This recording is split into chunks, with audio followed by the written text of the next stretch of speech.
Good morning and welcome to Awareness Talks. I'm your host, Jamie Lynn. We do this twice a week, Tuesdays and Thursdays at 9 a.m. Central Standard Time. So thank you for joining in. And today we're talking about your response matters. So when you have a conversation, and a lot of us use our cell phones as sort of a conversation block, and we don't even realize that we're doing it. And then we have different responses to different scenarios or conversations that we're having with people, which is completely human.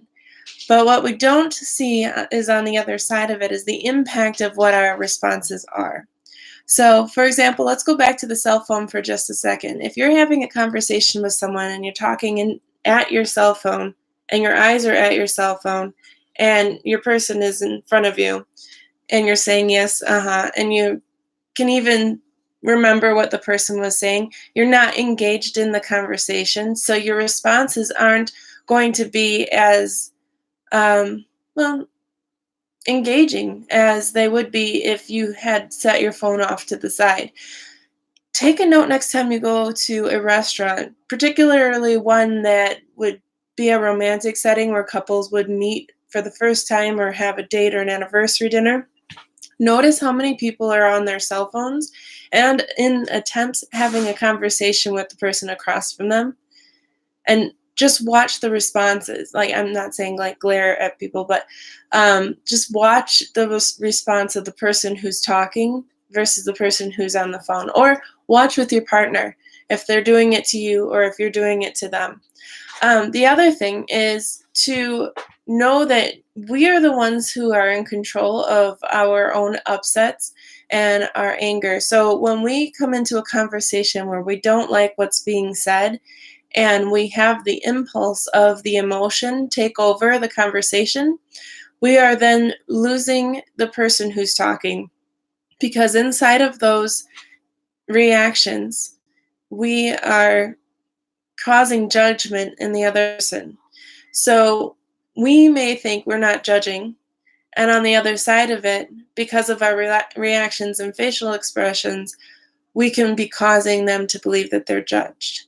The only reason that or one of the ways that you would be able to notice this is if their tone changes or they no longer want to share the story or they look like they're getting lost in it. So these are some ways that you can be responsible on the receiving end of a conversation, and having that your response matters, and just looking at, are you emotionally triggered by the conversation that you would react? Are you allowing your emotions to run you? Or what could it look like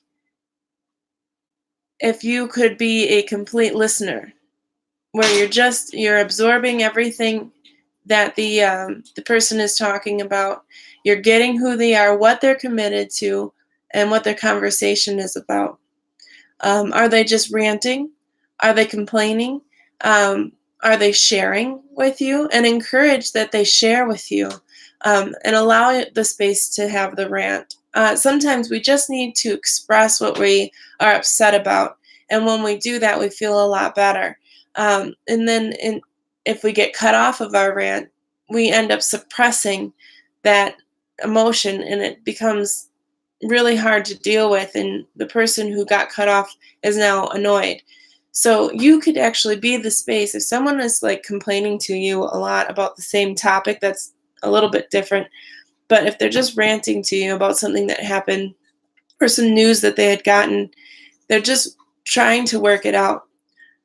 And then inside of the constant complaining, you can be an accountability partner, and you can hold you see this person as more than what they're complaining about. So you can go ahead and cut off that conversation and ask, what are you going to do with this?